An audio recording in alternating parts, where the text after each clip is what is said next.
जय हिंद दोस्तों, स्वागत है आप सभी का आज के इस नए वीडियो में। दोस्तों यह इतिहास का 5वां वीडियो है। अभी तक इससे पहले हम लोग 4 वीडियो ख़त्म कर चुके हैं, जिसमें कि हम लोगों ने इतिहास के पहले वीडियो में हम लोगों ने इंट्रोडक्शन को जाना कि इतिहास को कितने भागों में बांटा गया है। इसके बाद जैसा कि हमने बताया था, इतिहास को 3 भागों में बांटा गया: प्राक ऐतिहासिक काल, आद्य ऐतिहासिक काल और ऐतिहासिक काल। तो अभी तक के हम लोग 4 वीडियो में प्राक ऐतिहासिक काल और आद्य ऐतिहासिक काल को विस्तार पूर्वक समाप्त कर चुके हैं। जितने भी वहाँ से क्वेश्चन बन सकते हैं या बन चुके हैं, उतने क्वेश्चन हम लोग भी कर चुके हैं। तो आज नंबर है हमारा ऐतिहासिक काल का, जो कि इतिहास का है तीसरा भाग।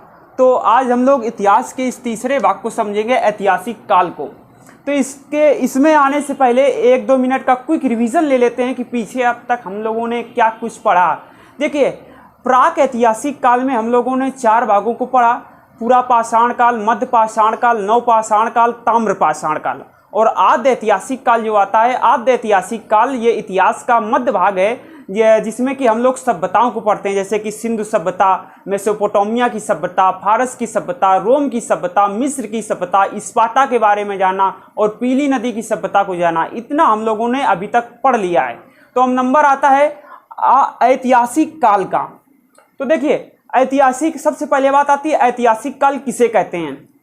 ऐतिहासिक काल इतिहास के उस काल को कहते हैं जिसके बारे में लिखित जानकारी है और विद्वानों ने इसकी लिपि को भी पढ़ लिया है और इसके बारे में हमें पर्याप्त जानकारी मिलती है। बहुत सारे जो हमारे कवि हैं या लेखक हैं, वो ऐसी कृतियां लिख के गए हैं कि उन कृतियों के माध्यम से हम उस समय के इतिहास को अच्छी तरह से समझ पाते हैं। तो ऐतिहासिक काल किसे कहते हैं? इतिहास के उस काल के बारे में जिसके बारे में लिखित जानकारी हो और विद्वान जिसे अच्छे से पढ़ भी सकते हैं। और ऐतिहासिक काल में वैदिक काल से लेकर अब तक का समय, ये सब ऐतिहासिक काल में आता है। वैदिक काल से शुरू होता है और इसमें आपका जैन धर्म, बौद्ध धर्म और अशोक और इसके बाद विक्रमादित्य, ये सारे करते करते बाबर, अकबर, इसके बाद नेहरू, गांधी युग, ये सब हम सब लोग पढ़ते हैं। तो शुरू करते हैं। देखिए, ऐतिहासिक काल, तो अब ये तो पता चल गया कि हमें ऐतिहासिक काल के बारे में हम लोग जितनी भी जानकारी हैं तो उन सभी को पढ़ सकते हैं, यानी जो भी कुछ है। तो अब ये जानकारी हमें मिलती कहाँ से है? ऐतिहासिक काल की जानकारी हमें मिलेगी कहाँ से? तो देखिए, ऐतिहासिक काल की जानकारी हमें पुरातात्विक स्रोतों से मिलेगी, विदेशी यात्रा से मिलेगी, साहित्य से मिलेगी। अब ये क्या है, इसे समझते हैं। जैसे पुरातात्विक जो स्रोत हैं, जैसे पुरातात्विक स्रोत से मतलब कि पुरातात्विक को 2 भागों में बांटा गया, सिक्का और अभिलेख। तो अब बात आती है, जैसे सभी जो राजा थे तो अलग अलग राजाएं और अलग अलग प्रकार के सिक्कों को चलाया। जैसे किसी ने चमड़े का सिक्का चलाया, और जैसे सिंधु सभ्यता में मिट्टी का सिक्का चलता था, और किसी ने शुद्ध सोने का सिक्का चलाया, किसी ने अशुद्ध सोने का सिक्का चलाया, किसी ने चांदी का सिक्का चलाया। तो इन सिक्कों से हम उस समय की जानकारी भी प्राप्त करते हैं। तो ये सिक्का, और जैसे कि अभिलेख, देखिए बहुत सारे अभिलेख हैं जिनके बारे में राजाओं ने उन अभिलेखों में चीज़ें दर्ज कराई हैं, उनसे भी हमें उस समय के इतिहास का पता चलता है।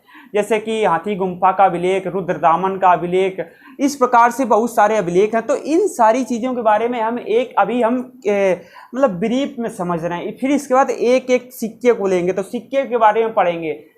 फिर अभिलेख को लेंगे कि अभिलेख किसे कहते हैं, कौन कौन से प्रमुख अभिलेख हैं, तो इन चीज़ों के बारे में पढ़ेंगे। तो अभी केवल हम लोग समझ रहे हैं ऊपर ऊपर से। अब बात आती है विदेशी यात्रा।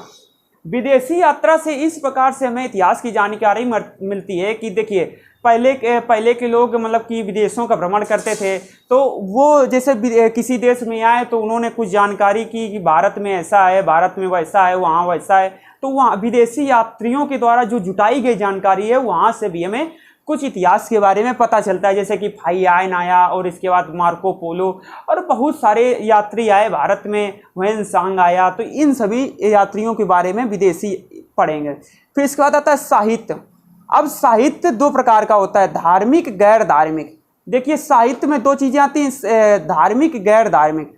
अब साहित्य जो चीज़ है, ऐतिहासिक काल की जानकारी का सबसे बड़ा स्रोत जो है वो साहित्य है। देखिए, क्वेश्चन बन सकता है, ये हैं तो 3, पुरातात्विक, विदेशी यात्रा, साहित्य। लेकिन जो साहित्य है ये सबसे बड़ा स्रोत है जानकारी का ऐतिहासिक काल की। तो अब बात आता है धार्मिक गैर धार्मिक। धार्मिक का मतलब कि ऐसी कुछ किताबें लिखी गई लेखकों के द्वारा या कवियों के द्वारा कि वो जो धार्मिक किताबें हैं उनसे भी हमें उस समय के इतिहास का पता चलता है। और गैर धार्मिक का मतलब ये होता है कि जैसे कि कौटिल्य के द्वारा अर्थशास्त्र लिखी गई, तो इससे भी हमें इतिहास की जानकारी मिलती है। अब जो धार्मिक है तो धार्मिक को भी दो भागों में बांटा गया, ब्राह्मण गैर ब्राह्मण। ब्राह्मण का मतलब ये होता है ब्राह्मण हिंदू धर्म के अलावा जितने भी धर्म होते हैं वो गैर ब्राह्मण, और हिंदू धर्म को ब्राह्मण के अंतर्गत रखा गया। ठीक है, हिंदू धर्म के अलावा जितने भी धर्म हैं वो गैर ब्राह्मण और हिंदू धर्म ब्राह्मण। अब जो ब्राह्मण धर्म है इसकी इसे इतने भागों में बांटा गया, 1 2 3 4 5 भागों में। वेद, वेदांग, पुराण, उपनिषद, महाकाव्य। देखिए वेदों से भी हमें इतिहास की जानकारी मिलती है। हमारे वेद कितने? 4 वेद, तो 4 वेद से जानकारी मिलती है। वेदांग से भी इतिहास की जानकारी मिलती है। पुराणों के बारे में भी हम लोग पढ़ेंगे। उपनिषद, महाकाव्य, इन सभी के बारे में हम लोग बाद में डिटेल में आएंगे, अभी बस समझ लीजिए। फिर आता है गैर ब्राह्मण में आता है जैन धर्म, बौद्ध धर्म। तो हमें जैन धर्म, बौद्ध धर्म से भी उस समय में स्थित राजाओं के बारे में जानकारी मिलती है। देखिए कि जैन धर्म, बौद्ध धर्म के जो उस समय के जो ग्रंथ थे उन ग्रंथों में लिखी गई जानकारी हमें उस समय के राजा कैसा शासन था और क्या कुछ व्यवस्थाएं थी उस समय की, ये सब जानकारियां ऐतिहासिक काल से रिलेटेड मिलती हैं। तो ये सब हम पहले स्रोतों को पढ़ेंगे। देखिए यहाँ से क्वेश्चन कैसे बनते हैं, यहाँ से सिक्के से क्वेश्चन बनते हैं कि चमड़े का सिक्का किसने चलाया, मिट्टी का सिक्का किसके शासनकाल में चलता था, और शुद्ध सोने का सिक्का कौन चलाया। अभिलेख आएगा कि ये अभिलेख हाथी गुम्फा अभिलेख कहाँ स्थित है, इसके हाथी गुम्फा अभिलेख के बारे में कौन से राजा का वर्णन किया गया है। इसी प्रकार कितने वेद होते हैं, कितने पुराण होते हैं, वेदांग किसे कहते हैं, उपनिषद कितने होते हैं, सबसे बड़ा उपनिषद कौन सा है, महाकाव्य कितने हैं, इन तरह के क्वेश्चन पूछे जाते हैं। तो हम लोग अब क्या करने जा रहे हैं कि सबके बारे में एक एक करके हम लोग पढ़ेंगे।